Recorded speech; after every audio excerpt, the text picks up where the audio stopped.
대한민국 정치 이대로 괜찮은가? 오늘 공감 칼럼에서는 압축 성장 사회를 지나 압축 소멸의 시대로 문을 연 한국 현실을 진단해보는 시간 준비했습니다.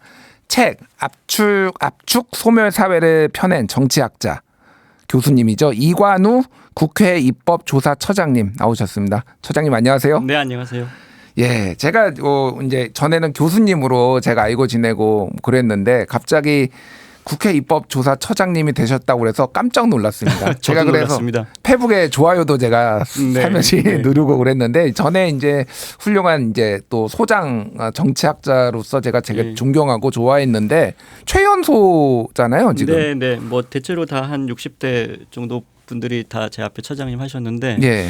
제가 이제 40대에 갑자기 처음 하게 돼서 이게 제가 10번째인데 뭐 안에 국회에 있는 분들도 놀라시고 예. 저도 놀랐고 그렇습니다. 그렇군요. 그래서 일거수일투족이 또 굉장히 화제도 되고 기사도 제가 많이 나오는 거 최근 많이 보고 있는데 그 와중에 그 바쁜 와중에 책까지 내셨더라고요. 아 이거는 그러니까 그 좀 미리 준비를 했었는데 예. 공교롭게도 제가 이제 그 처장이 임명되는 시점에 책이 발간돼 가지고 그래서 약간 오해를 받기도 했는데 예. 그 미리 그런 것을 준비했던 것은 아니고 네 다만 또 그 책 읽으신 분들 중에 이런 말씀하시더라고요. 그러니까 제가 11월 20일 날 임명이 됐는데 계엄이 12월 3일 날 났어요. 예. 한 보름 만에 이렇게 나가지고 그래서 나중에 그 책 읽어보신 분들이 아 계엄이 왜 일어났는지를 이해할 수 있겠다는 얘기를 또 해주신 분들도 있더라고요. 그렇군요. 네. 예, 저도 이 책을 굉장히 흥미롭게 읽었고요. 제가 가졌던 어떤 문제 인식과 굉장히 흡사해서 또 좀 놀랐습니다. 내가 이 책을 쓰려고 했는데 선수를 당했다. 약간 이런 생각을 했는데 이 책 내용과 함께 정치 현안까지 좀 얘기를 좀 들어봐야 될 것 같아요. 자, 만화 슬램덩크의 주인공 강백호는 몇 달 만에 농구 실력이 일취월장하죠. 슬램덩크 좋아하시는 분들은 잘 알 겁니다. 그런데 부상을 당해요. 산왕과의 최종전은 아니고 2차전에서 부상을 당하면서 이런 대사가 나옵니다. 지난 4개월이 꿈이었던 것처럼 모든 농구 실력을 잃어버릴지 몰라. 압축 소멸 사회가 딱 그런 것 같아요. 우리가 압축해가지고 전 세계 유례가 없을 정도로 민주화와 산업화를 동시에 이뤘지만은 그만큼 망하는 속도도 좀 거치게 망하는 속도도 지금 빠르다. 뭐 이런 건 것 같아요. 예. 뭐 저희는 다 우리 진행자께서 그리고 또 저하고 같이 아마 세대가 이 슬램덩크 세대였을 거예요. 수업 시간에 학교 뒤에서 몰래 보고 그러니까 말씀하신 그 강백호 부상당했을 때 이런 얘기도 하잖아요. 영감님의 영광의 시대는 언제였습니까? 저는 지금입니다. 예. 그 얘기도 저도 기억에 남는데 또 한편으로 보면 슬픈 얘기죠. 미래가 없다는 거잖아요. 미래가 없고 그냥 저는 지금이 피크다 그런 얘기인데 우리가 이제 그 말씀하신 대로 압축 성장이 지금 한국이 이뤄낸 압축 성장이라는 게 정말 경이적이고 어떻게 보면 우리가 그걸 해서 별일이 아닌 것 같지 이게 인류 역사상 이렇게 빠른 속도로 이렇게 성장한 나라가 없어요. 그렇죠. 그러니까 어마어마한 속도로 이제 압축 성장을 했는데 그러니까 우리 뭐든지 1등을 하고 싶어서 소멸도 이렇게 압축 소멸을 하려고 하는지 그런 건데 지금 예를 들면 우리가 뭐 저출생이다 출생률이 낮다 이런 정도 얘기를 하지만 출생률이 1.0에서 0.75 가는데 이게 한 5년밖에 안 걸렸거든요. 근데 저는 그래서 0.75에서 0.5 가는데 얼마나 걸릴까 걱정을 많이 했는데 지금 약간 속도가 느려지긴 했지만 0.6대까지는 진입을 했어요. 0.5 밑으로 내려가면 다시 올리면 되겠지라고 생각을 할 수 있는데 그게 아니고 이게 고무줄 잡아당기다가 끊어지듯이 회복 탄력성이 없어져 버려요. 너무 힘든 거죠. 다시 애를 낳기가. 그게 뭐 몇십 년 뒤가 아니고 전체 인구가 줄어드는 거는 몇십 년 뒤일지 모르겠지만 우리가 다시 회복할 수 있는 그 시간은 몇 년 남지가 않은 거죠. 그만큼 빠른 속도로 우리가 지금 압축 소멸을 하고 있고 아마 지금 서울에서는 좀 못 느끼실지 모르겠지만 지방에 가보시면 벌써 이미 인구가 너무 줄어서 대중교통을 운영하기가 힘들고 초등학교들이 없어지고 그리고 그 학교들이 지금은 요양병원이나 요양원으로 바뀌어야 되는 그런 상황이거든요. 아마 이런 걸 상상해 보시면 될 것 같아요. 불과 뭐 얼마 안 되는 몇 년 사이에 지금 노란색 버스 그러면 다들 아이들이 탄다고 생각하잖아요. 그렇죠. 좀 있으면 아마 아이들 거의 보기가 힘들고 노인들을 노란 버스가 태워서 아침 저녁에 뭐 노인학교, 뭐 요양원 이런 데 실어 나르는 시대가 불과 얼마 남지 않았다. 그런 정도 생각을 아마 해보시면은 이게 지금 우리가 압축 성장과 압축 소멸이라고 하는 게 정말 다른 게 아니구나. 예. 네, 이렇게 생각하실 수 있을 것 같아요. 그러니까요. 이게 그러니까 사실 우리가 그동안 선진국 문턱에 들어서기 전까지는 뭔가 벤치마킹을 하면서 우리가 빠르게 성장도 해왔는데 이제는 선진국이 되면은 더 이상 벤치마킹을 하는 게 아니라 우리가 뭔가를 이제 새롭게 길을 제시해야 되는 그런 상황이 된 것 같은데 소멸도 마찬가지인 게 전 세계에 우리가 뭐 벤치마킹 어떻게 그럼 다른 나라는 인구 소멸을 막았느냐를 보기에는 0.7을 찍은 나라가 전 세계에 없잖아요. 지금 막 전쟁 중에도 이거보다는 더 낳는다 그런 얘기를 하더라고요. 인류 역사상 이런 적이 없고요. 그다음에 뭐 비슷한 예를 제가 또 하나 들어보면 우리 지방 소멸이 이제 예를 들면 예. 심각하다고 하는데 지방 소멸이라는 말이 일본에서 먼저 나왔죠. 근데 지방 소멸, 그러니까 수도권 집중이 너무 심해서 지방 소멸이 일어난다라고 경각심을 가지고 이제 일본에서 했는데 그 일본의 예를 들면 수도권 집중이 전체 인구의 한 28% 정도예요. 전 세계에서 엄청나게 심각한 정도 수준이죠. 왜냐하면 유럽에 있는 국가들은 한 15% 전후가 되면 수도권 집중 너무 심하다고 난리거든요. 예. 근데 일본이 지방 소멸한다 그래서 한 28% 정도인데 우리는 뭐 그 정도가 아니에요. 2019년에 50% 넘겼어요. 지금 한 53% 정도 네, 네. 되죠. 그러니까 예를 들면은 우리한테 수도권 집중 문제를 어떻게 해야 됩니까? 지방 소멸 문제를 어떻게 해결할까요? 사실 또 이게 저출산하고 관련이 있는데 왜냐하면 서울이 가장 낮으니까 출생률이. 이 문제를 어떻게 해결하면 좋을까요?라고 하면 우리나라는 그동안에는 다 해외 사례를 찾아봤잖아요. 그래서 왜냐하면 선진국이 우리의 미래니까. 예. 그다음에 그 과정에서 문제가 생겨도 그거를 우리가 찾아보면은 또 문제 해결 방법이 있는데 예를 들면 지금 저출생 고령화, 수도권 집중 지방 소멸 이런 문제는 우리가 그냥 1등이에요. 그래서 참고할 사례가 없어요. 그러니까 이제 이 문제를 우리가 스스로 해결해야 되거든요. 근데 이제 우리가 이거 익숙하지가 못해요. 그러니까 이제 지금 이렇게 빠른 속도로 우리가 소멸을 하고 있는데 막을 방법을 못 찾고 있는 거죠. 그렇군요. 예, 이게 좀 어려운 부분입니다. 그렇군요. 이 청년 세대의 얘기도 굉장히 많이 나오더라고요. 또 예전에 경남에서 조금 이렇게 어떤 부울경 이제 메가시티 등등을 포함해서 여러 가지 네. 지방의 어떤 정책들을 많이 또 연구를 하셨었잖아요. 네. 그래서 저는 그 내용들을 보면서 굉장히 좀 마음에 와닿았는데 우리나라가 특히 청년들이라고 하면은 소위 말하는 이제 서울의 수도권에 좋은 대학을 나온 뭐 이를테면 인서울 대학 아니면 아예 이제 스카이 중심으로 이런 그 사람들이 모든 청년 세대를 대변하는 것처럼 이렇게 네. 얘기를 하고 있는데 사실 이게 지금 어떻게 보면은 언론들도 그렇고 굉장히 잘못된 방식으로 이렇게 접근을 하다 보니까 진정한 위기를 발견하지 못하고 있다 이런 좀 지적도 하셨더라고요. 네, 그러니까 예전에 이건 좀 오래된 얘기인데 노무현 정부 때 예, 그때도 제가 국회에서 일을 하고 있었는데 여러 가지 그 청년 실업 대책이라든지 이런 걸 엄청나게 많이 돈을 투자했는데 당시에 한 1조 원 이상 투자했을 거예요. 예. 나아지지 않는 거예요. 그래서 자세히 들여다봤더니 대부분의 그 정책이 수도권 대학생 중심으로 되어 있더라고요. 근데 정말 실업은 대체로 지방의 대졸자 이하에서 발생하고 있었거든요. 예. 그러니까 뭔가 정책적 미스매치가 있어 당시에도 그걸 지적했었는데 제가 실제로 지금 한 20년쯤 뒤에 지금 우리의 청년 정책이 거기서 크게 변했는가라고 보면은 별로 그렇지가 못한 거예요. 잘 체감하기 어려우시겠지만, 그러니까 이런 부분이 뭐든지 이제 수도권 집중이 너무 심하니까 그러는 건데 지금 우리나라 대학생 중에 수도권이 많을까요? 지방이 많을까요? 지방에 50% 이상의 대학생들이 있어요. 그 대학생들이 그러면은 어디서 일자리를 찾을 수 있느냐? 지방에서 일자리를 찾기가 너무 힘들어요. 예. 그 대학생들이나 청년들이 예를 들면 지방을 떠나고 싶어서 떠나는 게 아니고 사실은 살고 싶어 하거든요. 어느 정도는. 예. 그런데 거기에 일자리가 없고 그다음에 본인들이 기회를 잡을 수 있는 어떤 그런 환경이 없으니까 그래서 할 수 없이 떠나는 거거든요. 그러니까 이제 이런 부분들을 그럼 어떻게 해결할 수 있을 것인가. 그다음에 또 지금 우리가 생각하는 좋은 일자리 대기업, 공기업 또 어느 정도 안정적인 일자리는 전체 일자리 중에 한 10%밖에 안 돼요. 근데 모든 청년들, 학생들이 다 그 10% 일자리에 올인하거든요. 그러면 이거는 답이 정해진 게임이잖아요. 90%는 실패할 수밖에 없는 게임이잖아요. 예. 이 게임을 저희 계속 하고 있거든요. 근데 또 투자는 그 상위 10%에 계속 투자가 돼요. 국가적으로. 그러니까 이건 지금 나머지 90%의 청년들한테는 정말 희망이 없는 사회가 돼버리는 거죠. 그리고 그중에 상당수가 지방에 있는 학생들이고 그러니까 이런 사회가 지속 가능할 수가 있겠어요.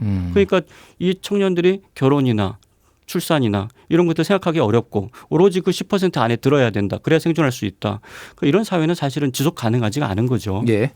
그러니까 그거를 종합해 보자면은 꼭 그 10%의 우리가 얘기하는 뭐 삼성전자 뭐 등등등 포함해서 대기업에 들어가지 않더라도 우리가 스스로 행복감도 느끼고 그리고 네. 소득도 어느 정도 그 너무 소득 격차가 벌어지지 않고 잘 살 수 있는 그런 여건, 경제적 토대와 사회적 문화적 어떤 배경 이런 것들을 만들어주는 게 대한민국의 소멸을 막을 수 있고 소위 말하는 출산율을 올리는데도 영향을 줄 수 있다. 이렇게 좀 보시는 거죠. 네, 그러니까 그 예전에는 그러니까 지금 세대 간에 좀 감각 차이가 있을 것 같은데 예전에는 아니 그러니까 자기가 열심히 노력하면 되는 거 아니냐 이렇게 생각을 많은 분들이 하실 수 있어요. 근데 그땐 그건 사실이었어요. 왜냐하면 노력하면 어느 정도 뭐가 되고 야 공부하기가 힘들어 그럼 기술이라도 배워. 기술을 배우기 힘들어 장사라도 해. 뭐라도 열심히 하면 되는 거야. 열심히 하면 됐어요. 왜냐하면 그때는 국가가 7% 10%씩 성장했어요. 1년에. 예. 7, 80년대 아마 그 말 그대로 예금 적금 이게 그 이자율이 어느 정도 되냐면 20% 정도 됐거든요. 예. 그러니까 뭐든지 열심히 해서 그다음에 저축하고 그러면 부를 축적할 수 있고 집도 살 수 있고 가정을 이룰 수 있고 뭐 이런 사회가 있었던 거죠. 근데 지금은 1% 2% 성장하는 거거든요. 그럼 이 사회에서는 청년들한테 열심히 일해서 성공해봐라라고 하는 게 너무 어려운 일이에요. 옛날보다 한 10배쯤 어려워졌어요. 그럼 말씀하신 대로 그렇게 해가지고 성공할 수 있는 사람이 애초에 10명에 1명밖에 없는데 예. 그러면 나머지 9명의 사람들은 어떻게 살으란 말이냐. 여기에 대해서 우리가 뭔가 다른 이야기를 할 수 있어야 되는데 그런 이야기가 지금 없는 거죠. 네, 그러니까 지금 말 그대로 희망이 없는 지속 가능하지 않은 사회가 돼버린 거죠. 예. 그래서 뭐 여러 뭐 언론 보도도 나오고 그랬는데 서울에서도 그 소위 말하는 이제 희귀꼬물이라고 과거에 불렀던 아예 세상과 단절을 하고 그냥 세상에 나오지 않는 청년들이 얼마나 많은가. 네. 뭐 80만 명 정도 있다 뭐 이런 네. 얘기도 막 네. 나오고 그래서 굉장히 충격도 주고 그랬는데 결국은 이게 그러니까 좌절을 느끼는 거잖아요. 네. 결국 네. 이들이 좌절을 느끼고 내가 사회적으로 인정받는 직장에 들어가지 못하는 것에 대한 어떤 뭐 좌절 이런 것들이 단절까지 이어지고 이런 것들이 또 어떤 사회적인 극우와 뭐 이런 거하고도 좀 맥락에 다 있지 않나 네. 그 생각이 드는데 결국 이런 것들을 해결을 하는 거는 이런 거를 해결하기 위해 정치가 있는 거 아닌가요? 네. 네. 그 국회 또 입법조사처장으로서 막중한 책임감을 또 느끼시기도 하겠지만은 여기에서 정치 문제를 상당히 심각하게 예. 정치인들 문제다라고 비판도 하셨더라고요. 네, 네. 그러니까 이제 이게 지금 문제들이 굉장히 심각한 어떤 여러 가지 지표들이 있잖아요.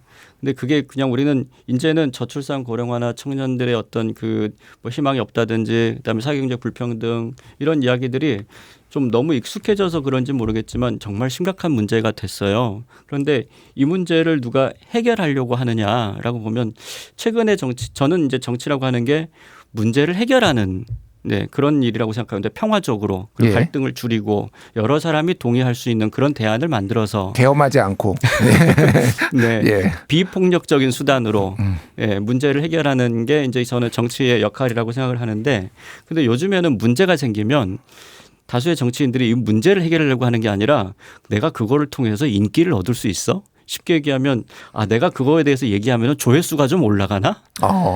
여기에 관심이 있는 것 같아요. 유튜브 정치. 뭐 이제 유튜브 정치, 그다음에 뭐 조회수 정치, 조회수 정치. 예, 그다음에 뭐 인기가 많으면 그것으로 좋은 거고, 그 예를 들면 정말 중요한 문제가 있어요. 이거 해결해야 될 문제예요. 그런데 그거 얘기하면은 좀 어려워. 사람들이 이해하기 힘들어. 그다음에 문제를 해결하기도 어려워. 그러니까 쉽고 자극적인 것들만 찾아요. 그러니까 실제로 문제 해결은 안 되는 거죠. 그러니까 뭔가 사회 문제에 대해서 엄청나게 많은 정치인들이 떠들지만 실제로 우리 사회의 중요한 문제들은 하나도 해결이 안 되고 있는 거죠. 그러니까 이제 지금 한국 사회에서 예를 들면 뭐 여러 가지 그 어려운 일들이 발생하지 않습니까? 저는 예. 뭐 예를 들면 저출생 고령화 문제가 있어요. 그러면은 어떻게 해결할 것인가라고 했더니 지자체장들이 뭐 하냐면 저출생 대책으로 단체 미팅 같은 걸 주선해요. 그게 어떻게 대책이 되겠어요. 예. 그런데 뭔가 이벤트성 뭐 그런 이제 대안들을 내놓고 구조적인 문제 접근을 안 하는 거죠.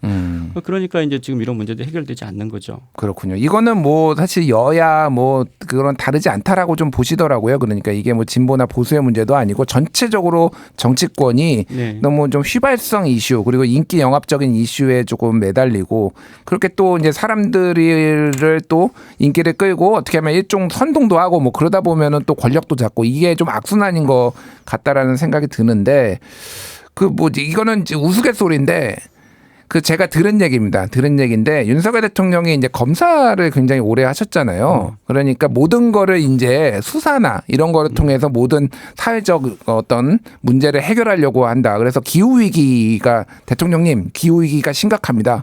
그래? 기후 위기 일으킨 놈 잡아 넣어야지 그러면 뭐 이렇게 했다는 윤석열 대통령 이거는 뭐 우스갯소리예요. 네. 그런 정도로 사실은 어떻게 보면은 되게 단순한 접근 방식을 굉장히 많이 해왔다 정치인들이 좀 어떻게 뭐 생각하십니까? 그러니까 이제 제 책에서도 썼는데 예를 들면 여기에는 구조적 문제가 있습니다. 이렇게 얘기했더니 야 그래 그 구조란 놈을 잡아와 뭐 이렇게 얘기하고 그다음에 뭐 그 이런 얘기도 제가 이제 우스갯소리인데 예를 들면은 검사들은 나라가 망해도 할 일이 있다. 왜냐하면 망한 놈을 잡으면 되니까. 망하게 한 놈을 예. 그 이제 그런 우스갯소리가 있는데 이제 제가 이거는 뭐 특정한 어떤 정치적 편향 때문은 아니고 저는 이제 처음에 뭐 그 윤석열 정부가 출범의 전부터 검사가 정치를 하는 것은 그렇게 바람직한 일은 아니다라고 이제 얘기를 했던 게 왜냐하면 변호사들은 화의나 조정을 해요. 변호사나 판사나 이런 분들은 네. 합의도 시키고 그런 어떤 저희가 있는데 검사들은 일단은 기소 불기소, 그다음에 유죄 무죄 이렇게 그래서 그거 이분법적이거든요. 예. 그 정치라고 하는 건 기본적으로 화해하고 조정하고 타협하고 대화하고 이러면 얼르고 달래고 이런 부분이 굉장히 많은데 그렇게 따지면은 아마 정치에는 제가 보기에는 모든 법률가들 중에서도 아마도 검사가 정치에는 가장 어떤 직업적인 측면에서는 잘 맞지 않는 것 같다. 알겠습니다. 이제 그런 얘기를 조금 했었죠. 근데 아마 그런 부분들이 뭐 지금 뭐 계엄 이후에 상황까지 좀 이어진 건 아닌가 하는 생각도 듭니다. 알겠습니다. 그러니까 지금 그동안에 국가 예산이 굉장히 많이 쓰였는데 예를 들면 뭐 저출산 대책, 저출생 대책 여기에 많이 쓰였지만은 이게 좀 다 헛돈이었다 이런 이제 표현도 있어요. 그래서 진짜 근데 이런 표현이 책에 있더라고요. 사실 진짜 문제는 그동안 헛돈을 썼다는 데 있지 않다. 더 큰 문제는 앞으로도 예산 지출 방향이 크게 바뀔 것 같지 않다는 것이다라고 얘기를 했는데 그럼 예를 들면은 뭐 하나 뭐 저출산 문제를 해결하려면 예산을 어떤 식으로 좀 지출을 해야 된다고 보시는지. 그러니까 이제 저출산 문제를 답을 우리가 모르지 않거든요. 대부분의 전문가들이 합의하는 건 뭐냐면 저출생 문제 한국에서 가장 큰 원인은 성별 간의 육아 부담의 불균형 문제에 있다. 예. 이건 거의 합의가 되어 있어요. 근데 그게 왜 해외 통계도 나와 있더라고요. 네. 남성이 육아를 거의 여성과 동등하게 할수록 자녀 수가 늘어나더라. 네. 예. 그거는 뭐 아주 보편적인 이론이고 한국에서도 그게 굉장히 그 지표가 확인되는 거죠. 네. 그러니까 이제 예를 들면 이게 근데 좀 불편한 얘기인 거예요. 세대적으로 성별 간에. 그래서 이제 이거는 좀 불편한 얘기니까 쉬운 길을 선택을 해요. 그냥 예를 들면 성별 간 육아 부담 이런 부분을 해결하려고 하는 게 아니고 그냥 결혼하고 애 낳으면 집 주고 돈 준다. 이런 문제, 그러니까 여야 없이 대체로 보면 대책이 항상 똑같아요. 그러니까 이제 좀 불편한 진실을 외면하면은 문제가 해결되지 않아요. 그러니까 좀 불편한 얘기를 할 수 있는 저는 정치적 리더십이 나올 때 이 문제가 참 우리가 풀기 어렵잖아요. 근데 현실을 직시해야 됩니다. 이 문제 풀지 않으면 해결 안 돼요. 라는 얘기를 해야 되는데 쉬운 해결책 쪽으로 자꾸 가니까 이제 거기에다가 다른 투자를 하는데 그래서 제가 이런 표현을 썼거든요. 책에서 화장실 갈 생각이 없는 사람들한테 화장실 가는 길을 번쩍번쩍하게 내주고 그다음에 화장실 아주 근사하게 만들고 화장실 갔다 오면 우리가 뭘 해주겠다 이렇게 얘기를 하고 그게 지금 중요한 게 아니죠. 그러니까 좀 제가 보기에는 어떤 책임감 있는 정치적 리더는 불편한 얘기를 좀 할 줄 알아야 된다. 사실은 그래야 문제 해결된다고 생각하는데 예를 들면 저는 그렇게 생각해요. 그 외환 얘기 때 김대중 대통령이 취임할 때 그런 얘기를 해요. 취임 사태 다 희망적인 얘기 하고 싶죠. 근데 거기서 이런 얘기를 하더라고요. 올해 한 해 동안 물가는 오르고 실업은 늘어날 것입니다. 소득은 떨어지고 기업의 도산이 속출할 것입니다. 우리 모두는 지금 땀과 눈물을 요구받고 있습니다. 이런 얘기를 해요. 울면서 예전에 했던 그 유명한 연설. 그 취임사에서 그런 얘기를 하죠. 어려울 때 어렵다고 얘기를 하고 근데 우리가 같이 돌파해 나가자 얘기를 하고 야당한테도 이렇게 얘기를 하거든요. 여러분에게 간절히 부탁드립니다. 여러분 야당의 협력 없이 결코 극복할 수가 없습니다. 제가 상의하겠습니다. 나라가 벼랑 끝에 서 있기 때문에 단 1년이라도 저를 좀 도와주십시오. 예. 이렇게 이제 호소를 한 거죠. 야당한테도. 그러니까 저는 이런 얘기는 참 대통령 당선돼서 기분 내고 싶은데 예. 희망적인 얘기 그다음에 내가 뭘 하겠다 이런 얘기 하고 싶은데 그게 참 어려운데 이런 얘기를 한 지도자들도 있어요. 그래서 저는 지금 아마 이런 국가적인 난제를 해결하기 위해서는 그런 이야기를 할 수 있는 담대한 리더십 같은 것들이 지금 필요하다. 좋은 얘기만 해갖고는 문제 해결되지 않는다. 예. 저는 뭐 그렇게 생각을 합니다. 알겠습니다. 네. 야, 시간이 다 돼가지고 우리 처장님 한번 나중에 더 모시고 정치 문화에 대해서도 저희가 얘기를 들어야 되는데 네. 경향신문하고 인터뷰한 것도 제가 굉장히 감명 깊게 읽었거든요. 맞습니다. 예, 진보 보수의 문제가 아니다. 최소한의 합의마저 깨진 헌정질서 위기다. 이런 얘기도 다음에 한번 모시고 저희가 얘기를 예. 듣도록 하겠습니다. 지금까지 이관우 국회 입법조사처장님과 함께했습니다. 감사합니다. 네, 맞습니다.